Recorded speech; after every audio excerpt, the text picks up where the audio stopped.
Lowe's knows that free is just better. That's why MyLowe's Rewards is free to join. As a member, you earn points towards MyLowe's money on eligible purchases, get exclusive free gifts, and earn free shipping at Silver Key status, all on top of weekly member-only deals. Don't wait. Join MyLowe's Rewards for free today and start saving more. Lowe's, we help, you save. Loyalty program subject to terms and conditions. Details at lowes.com/terms. Subject to change. You know, some people say that Odoo business management software is like fertilizer, the way it promotes growth and all. But other people say Odoo is like a magic beanstalk because it grows with your company and is also magically affordable. And there's some people who would even say Odoo's individual software programs come together to build the perfect suite like building blocks. Well, Odoo is all of these things. Fertilizer, magic beanstalk, building blocks for business. So sign up now at odoo.com. ODOO.com.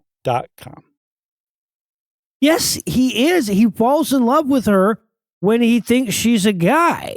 Yeah, but she's not a guy. Well, but he doesn't know that, though. Yeah, even so, Noah, I don't think they're going to bring that up in the live action Mulan. Well, It's they very should. unlikely. Okay. No. Oh, man, what is that smell? Guys, you will never believe what I did. I mean, we are going to be Eli, so famous. Eli. No. Cecil. Eli. I got us Bigfoot. Eli. I know. He must be, 11 feet tall? And I mean, look at all that hair. Well, it's not that much hair. I know. What's a podcast going to do with Bigfoot? Doesn't matter, guys. We're going to be the podcast that caught Bigfoot. iTunes money? Here we come. Eli, that Okay, is and here's not- the best part. Here's the crazy part. The crazy part is that all it took to lure him in was cheese. I mean, who knew that Bigfoot loved... Eli, that is not Bigfoot. Listen, that is not Bigfoot. What are you talking about? not. Of course that's Bigfoot. No, dude, that's just Heath. Yeah, he just took his shirt off. Yeah. Well, and tricked you into giving him cheese again, apparently. Serious? Damn it, Heath. Ha! Got him. That was good. Jeez. I gotta go call the paper and cancel my interview. Seriously, dude? What? Free cheese. Nailed it. Yeah, you did. Can I have some cheese? No. Well.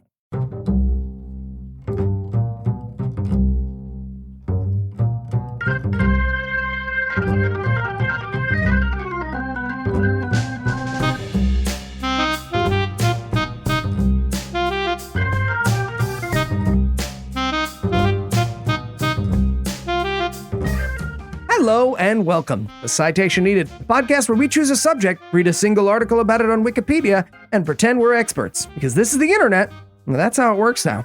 I'm Eli Bosnick, and I'll be leading this expedition into the unknown, but I'll need some unknown horrors to join me. First up, one sassy squatch and one abominable man, Noah and Tom. Oh, dude, of all the nicknames you've given me over the years, that's the one I'm really hoping sticks. Sassy Squatch. And this is the first time you've called me a man, so I don't care what qualifier you used. I'm still flattered. And also joining us tonight, a guy who's called Bigfoot for a totally different reason, and a man who's got the hair for the front page of the National Enquirer, Heath and Cecil. I am perfect for Japanese porn, but still no problem. Blurry penis. I'm talking about a blurry penis. Hair from the National Enquirer and cheeks from Bat Boy from the Weekly World News. That's me. All right. Yeah. Before we begin tonight, I'd like to congratulate our patrons for capturing the rarest creature of them all, entertainers who can afford to eat. Thanks to the U.S. Senate, our rare breed will soon be extinct in these lands. So if you'd like to learn how to join their ranks of the brave folks keeping us free and bounding across the plains of iTunes, be sure to stick around till the end of the show. And with that out of the way, tell us, Noah, what person, place, thing, concept, phenomenon, or event will we be talking about today? Today, we'll be talking about cryptids. And Cecil, you aren't ready to see the truth. Are you ready for Heath and I to say interesting a lot? Interesting. Sigh. Interesting sigh. So tell us, Cecil, what are, or probably more accurately, what aren't cryptids? Exactly. Today, we're going to talk about cryptids. And I know a lot of our audience happen to be skeptics, so they probably know quite a bit about these made-up creatures. But they may be surprised because I looked at a list, and while I know the most popular ones, I have never heard of a lot of the more regional ones. Yeah, and super regional Bigfoot wears enormous gym shoes. Yeah. All right, so but for the record, though, I was into the Honey Island swamp monster before it was cool. Cecil, just so you know. Somebody was small. All right, so Cecil, tell us, what is a cryptid? So cryptid is a cryptozoological creature. So to start with, we're going to need a little background on what cryptozoology is. And it's not some ancient vestigial area of study like alchemy or something. It's actually pretty recent.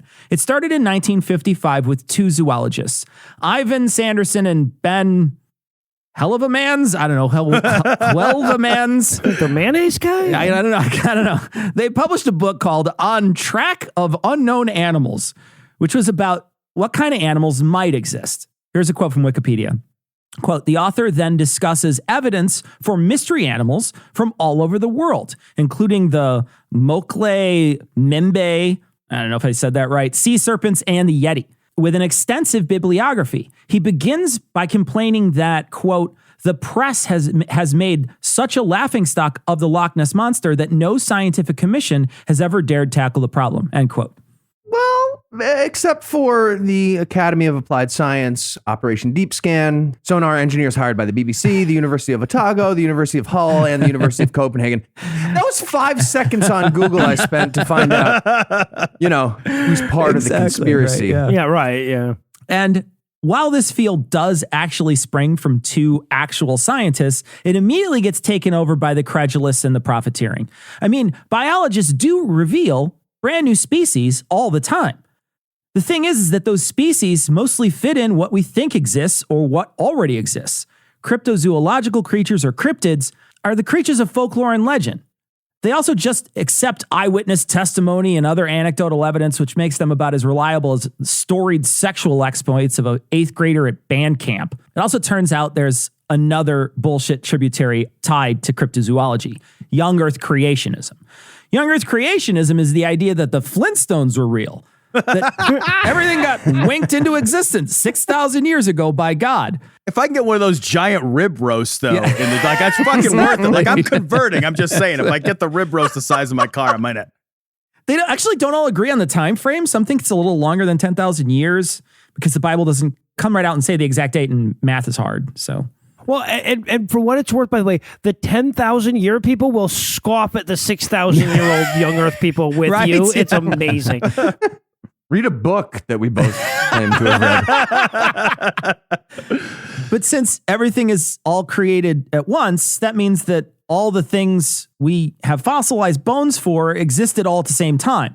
So I guess people rode dinosaurs to work and their trash can was a pelican too. I don't know. Yeah, obviously. And we imported a bunch of super old carbon from a different universe just to pwn the Christian people. Yeah, obviously. To be fair, Cecil, we still ride dinosaurs to work. We just have to light that whole process on fire now. Exactly. Right. Interesting. Yeah. They also look back on the stories of legends, stories about dragons and giants and sea monsters, and they think that these ideas had to come from somewhere. I guess they never heard of imaginations before. They also really think that a cryptid would totally prove that they are right about the Earth being 6,000 to 10,000 years old. Paleontologist Donald Prothero shoots this theory down because, well, it's stupid. He says, quote, they think that if they found a dinosaur in the Congo, it would overturn all of evolution. It wouldn't. It would just be a late occurring dinosaur, but that's their mistaken notion of evolution, end quote. The Ark Encounter in one of those southern hillbilly states, which I think all of us have been to, has tons of cryptozoological links throughout the entire exhibit. Yeah, and you can meet Ken Ham if you come on the right day and everything. It's really cool. Yeah. Or just express any interest in that whatsoever, yeah. It's also like, it's not like nothing from that era has like survived to this day. You can eat an alligator right now at any Cajun restaurant. That's what dinosaurs taste like. I think the title of cryptozoology gives a false sense of scientific inquiry. I mean, it's not doing anything really sciencey. Instead, it's just monster hunting. It's folklore. It's storytelling. And don't get me wrong, I'm sure these are probably fun pursuits, but they aren't science and they aren't real. Well, dude, the word science is right there in the name of the channel where they do this, Cecil. I think this is legitimate. Stop. Okay. I guess. Now, the creatures are the best part of this. And like I said earlier, they come from local legends and eyewitness accounts. And most of these creatures are either from scientific history, like the plesiosaur, or just a chimeric creation of imagination, like chupacabra. All right. Well, we need 24 minutes to argue about the pronunciation of chimaria, but we'll be back in a bit for even more apropos of nothing.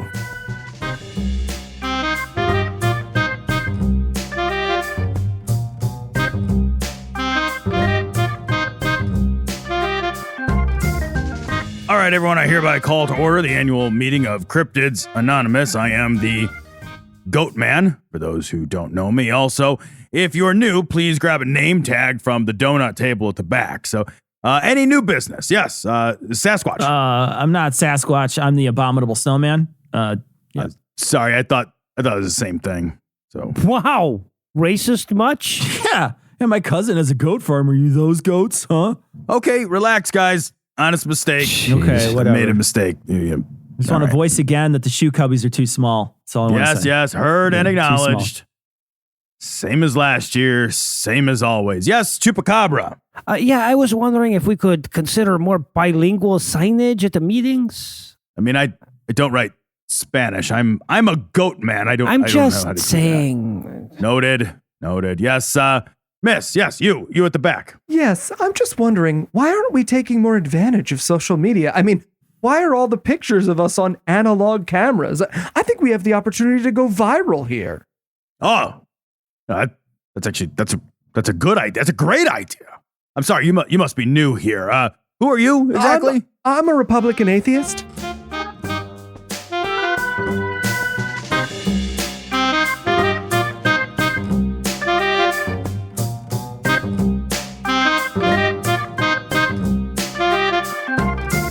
And we're back.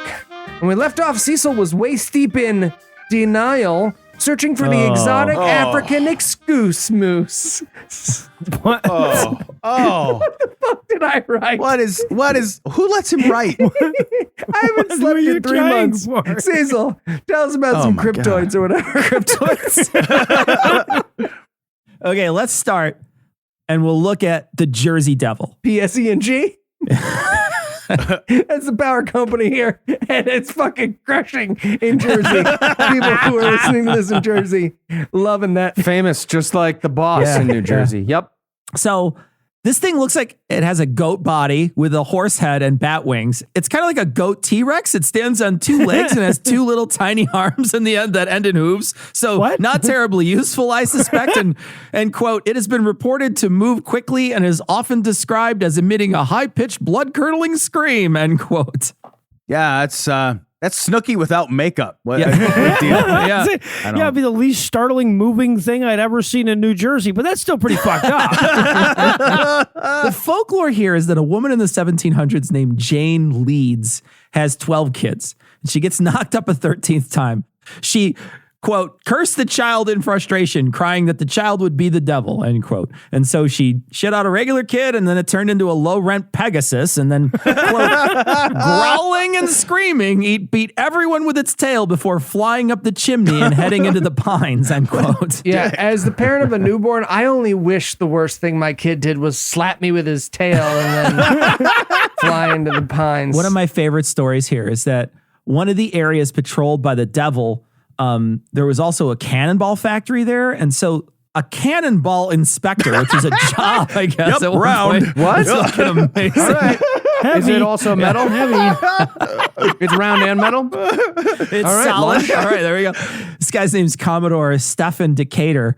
He sees this thing flying through the air, and then I guess he used a sniper cannon and he shoots it, and then it flies away unfazed. Fun fact, smelliest town in Illinois is named after that guy.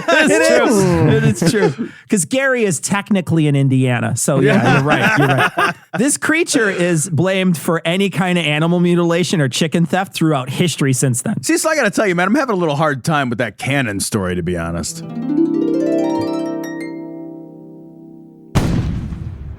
Whoa, I heard the cannon. Did you hit it? Of course I hit it. I'm a dead shot with a cannon, Obs. Really? Just like right out of the air. Awesome, man. And with the cannon. Wow. That's amazing. Good work. Yeah, I hit it. Must have just winged it, though. It's just... Wait. You winged it? Yeah. With a cannon? you winged it with a cannonball and it just flew off. It kept flying. Yeah, just kept going. But I know I hit it. Boom, haha. Okay. Did you use the silver cannonball like I told you? Oh, Jesus. No, for the last time. It's not a werewolf. It's a cursed winged devil baby. Oh, yeah. Okay. Of course, yeah. You're sure you hit it, though? Oh, fuck you, Dave. I feel like you didn't hit it. In 1909, I guess there was a whole week in January where a bunch of newspapers just printed all the eyewitness counts of this thing terrorizing the area.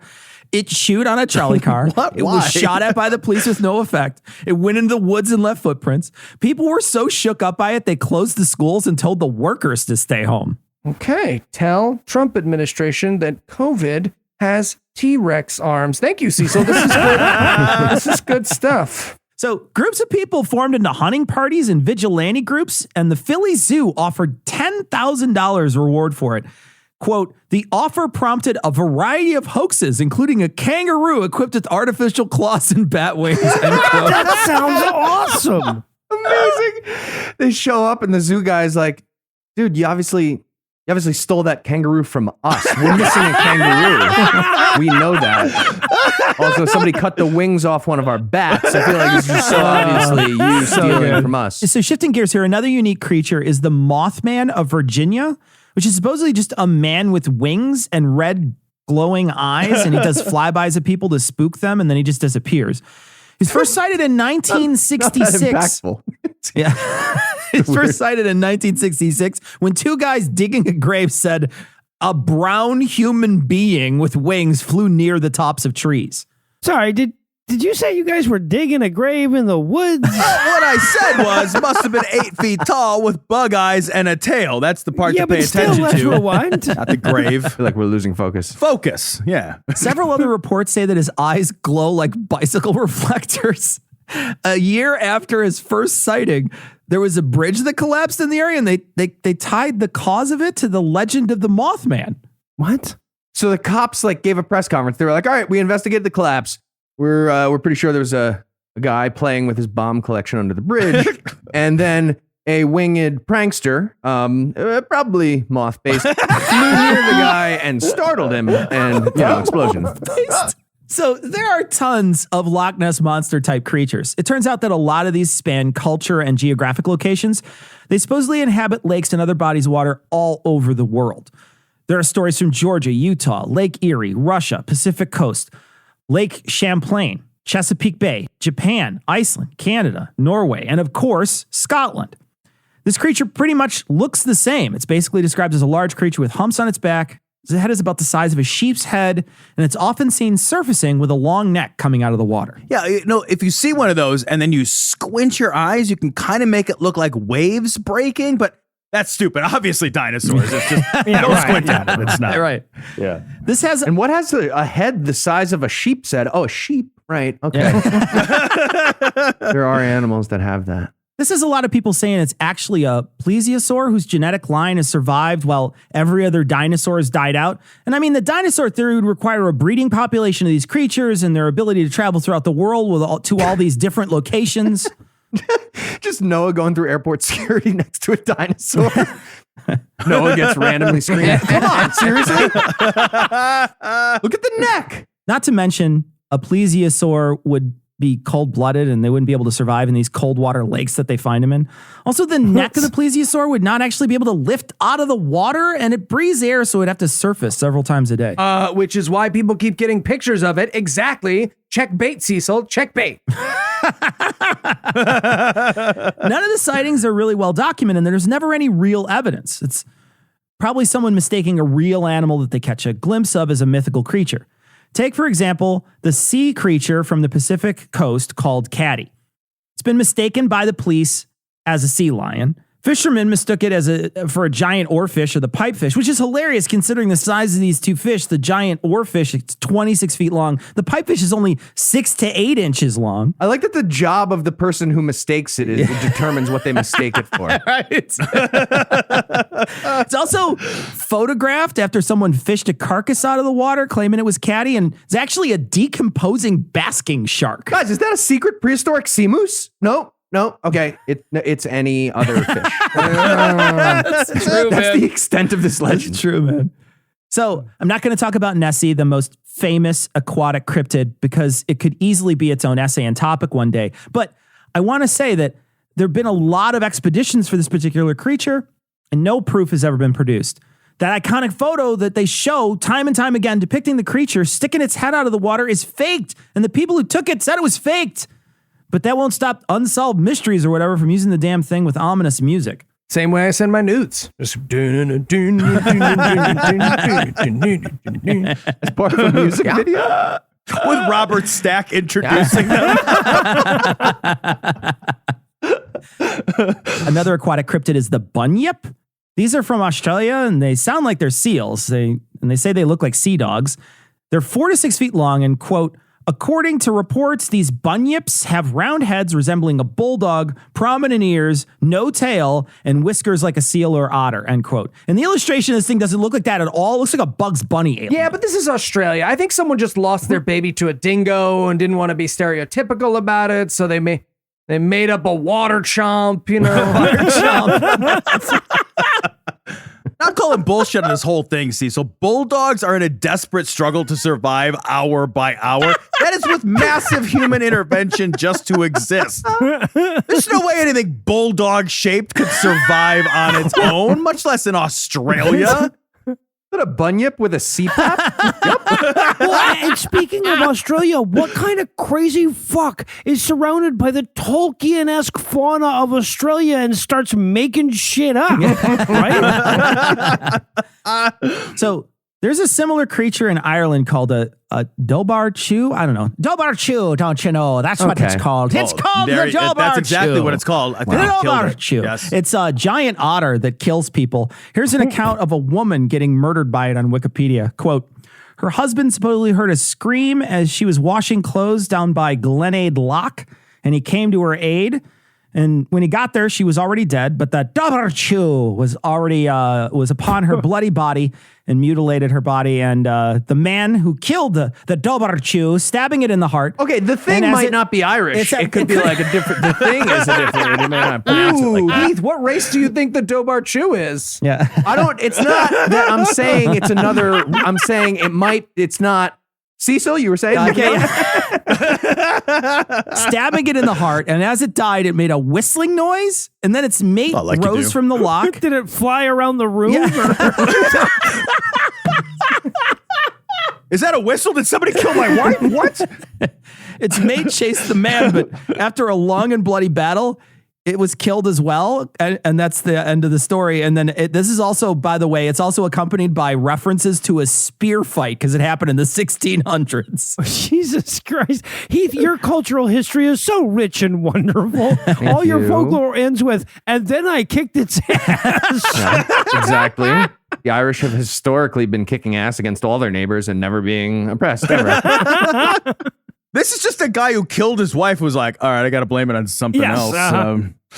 The doe, oh boy, I'm in trouble. That's what it is. Another great tale is of Steller's sea ape. This creature is supposedly from the Aleutian Islands in Alaska. It's supposed to be 5 foot long, covered in thick fur, and has a dog-like head with whiskers. Okay, so a seal. We're Yeah, talking it about sounds like a seal. a It sounds like a zoological seal here. seal that exists very much. I genuinely feel like it sounds like a seal to me too. On an expedition, a German zoologist named George Steller saw it floating near the ship. Every time they tried to get near it, it would swim away. Then, and here's a quote from Wikipedia, quote, Steller stated that when a large seaweed stalk of about 18 to 24 feet floated by, the creature quickly swam towards it, grabbed it with its mouth, and then the creature swam closer to the ship and purportedly did juggling tricks with it like a trained What? monkey. That's awesome. So eating pieces of it now and again, end quote. And then Steller, of course, tried to shoot the thing, but he missed twice and he was never seen again. That's a seal. It's a seal. And also, the juggling was with one object. How is that even a legend? What? It's nothing. Also, It's why the hacky fuck did he sack. try to shoot it? So, like the Loch Ness Monster, many cultures also have a Bigfoot-type cryptid. The Almas from Central Asia, Baramanu from Pakistan, Chuchina from Russia, folk monster from Arkansas. Mapiniguari, I don't know how to say that. It's either a giant Bigfoot or a giant ground sloth. Mongolon from Arizona. Orang Mawas from Malaysia. And a shorter version from Florida called a skunk ape. The Yeren from China. And Of course, that's and from the Yeti. Florida. You guys know the orang mawas? I was thinking, but Yeah. smaller, right?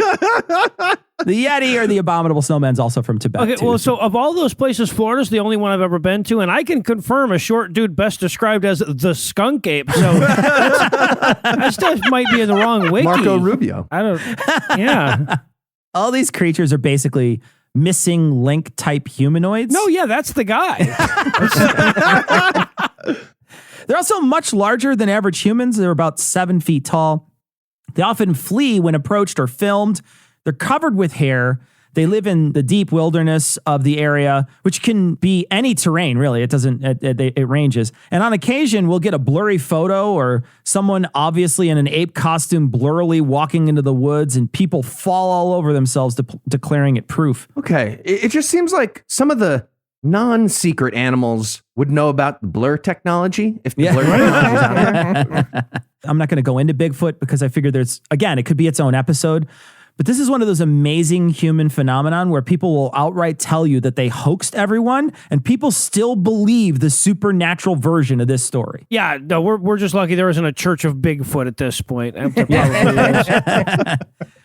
In a similar vein, the British Isles have tons of stories about large cats that roam the land and prey on unsuspecting country people.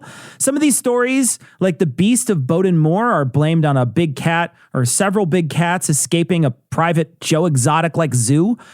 They blame any kind of animal mutilation on them, despite there being no evidence whatsoever that they existed.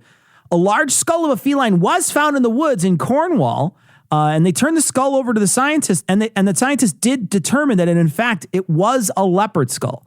But then they also determined that it died somewhere else and was actually part of a leopard skin rug. So Yeah, the Pier 1 imports tag was an important clue. They leave the skull in some of those rugs? Right? right? I guess That's yeah. amazing. The Elwetrish, that's whatever. Elvetrich. There you go. It's a German cryptid that is, quote, chicken-like creature with antlers. It also has scales instead of feathers. However, it is said that their wings are of little use, end quote. So like a chicken, I guess. They supposedly owe their lineage to elves or goblins that had sex with chickens or ducks. And the women version of these cryptid, they have boobs. Of course which is they do. hilarious. The image of these are hilarious. This is also one of those hoax animals that you trick your friends into trying to catch. You give the dupe a bag and you tell him to stand in one place while the rest of the hunting group goes to chase it out in the woods right towards him. And then you all go home and wait for him to catch up on it later on. Whatever, joke's on you. I got tit fucked by a deer dinosaur chicken. So the Mongolian deathworm is pretty much self-explanatory name here. They're pretty amazing. Here's the quote from Wikipedia. This is fucking so awesome. Quote, the Mongolians say it can kill at a distance, either by spraying venom at its prey or by means of electrical discharge. The Mongolians believe that touching any part of the worm will cause almost instant death and tremendous pain. Guys. Yeah, check it out. It's a venom-spitting lightning worm. But I bet it's cool if I touch the middle part. I'm gonna try to touch the middle part, right? Let's find out. No, bad idea. It's the whole thing. Don't touch any of it. Continue on here. Quote, it has been told that the worm frequently preyed on camels and laid its eggs in the intestines and eventually acquired the trait of its red-like skin. Its venom supposedly corrodes metal, end quote. And I know that sounds crazy because it is crazy. All right, so am I the only one here feeling a little cryptid privilege? Right, like in America, our spoiled ass can get freaked out by Harry and the Hendersons. Meanwhile, in a country like Mongolia, they have to be like, okay, all right, but what if the poison spraying worm shot lightning? So to end our tour of fantastic creatures to lie about, I figured we could go head south of the border for the chupacabra.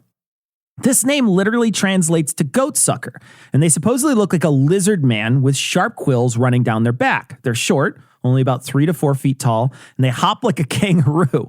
They're rumored to feed on livestock, attaching themselves to the neck of a sheep or cattle and bleeding them dry. I guess they also go after goats because that's their namesake. But when you look at an illustration of these things, it looks like a scaly dude in a Rey Mysterio Jr. wrestling mask. but if you do a search for images online, you get what looks like a bunch of pictures of dogs with mange, which I think explains the disconnect that often occurs between the tale and reality. A lot of things can look terrifying out of the corner of your eye or as a blur of movement, but when examined even the tiniest bit more, they're revealed as something perfectly mundane. Dude, that is the nicest thing you have ever said about Eli on air, and I'm proud of you. And that's what charlatans prey off of, humans' natural sense of wonder. There are tons of shows with people that style themselves as cryptozoologists that show people screaming Sasquatch calls into the woods at night or freaking out over 5 grainy frames of footage on a malfunctioning camera, or they just fake stuff, which is most of this stuff is. It's a guy in an animal suit stomping around in the forest, always just beyond focus.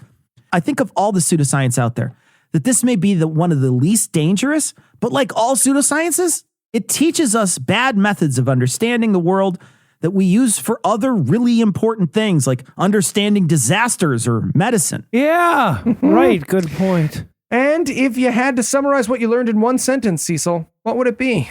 I'm going to start a street gang called the Cryptids. And we're going to wear t-shirts that say, "My chupacabras are out for bloods." All right. And are you ready for the quiz? Absolutely. Let's do this. All right, Cecil, which of the following is Sasquatch's favorite store at the mall? A, Yeti Bauer. B,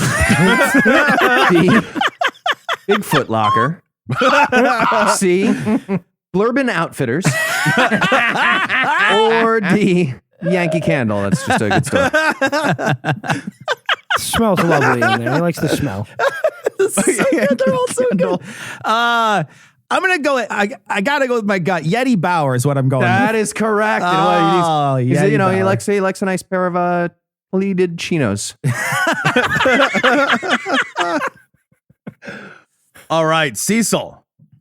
Remember when skeptics had serious conversations with believers to talk them out of this kind of shit? What are skeptics doing now instead? A, trying to convince people on the internet that they can't get a degree in virology from Google in less than 6 months. B, lots of crying. B's a strong contender so far. Or C, watching the world burn while screaming, "I told you so" in their hearts. I didn't know so many skeptics were Jill Stein voters. I'm gonna go with B, crying. Yes, it encompasses all of them, actually. Yes. All right, Cecil. What is the best cryptid vacation spot? A, Arkansas Sasquatch. B, Works better on paper. On paper. B, Moth Manhattan. C, Chupacabra San Lucas. Or D, Gettysburg. I like Gettysburg the most. I think Gettysburg is great. Thank you. I wrote a joke this week, so I win. I wrote a joke. Winner! I win. Me. All right. Tom does essay next. No, what? I heard my name. What? Yeah. That's a lot of writing. All right. Well, for Tom, Cecil, Heath, and Noah, I'm Eli Bosnick. Thanking you for hanging out with us today. We'll be back next week. And by then, Tom will be an expert on something else. Between now and then, you can come visit us in the Broadway theater we're living in secretly, or What? you can listen to our other podcasts. And if you'd like to help keep this show going, you can make a per episode donation at patreon.com/citationpod, or leave us a 5-star review everywhere you can. And if you'd like to get in touch with us, check out past episodes, connect with us on social media, or check the show notes, be sure to check out citationpod.com.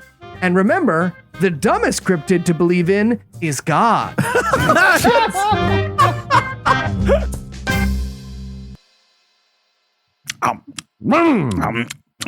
Stop it. Get off me. Get off me. So good.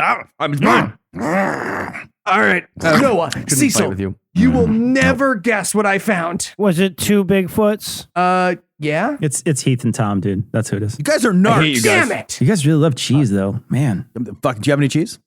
In my pocket for later.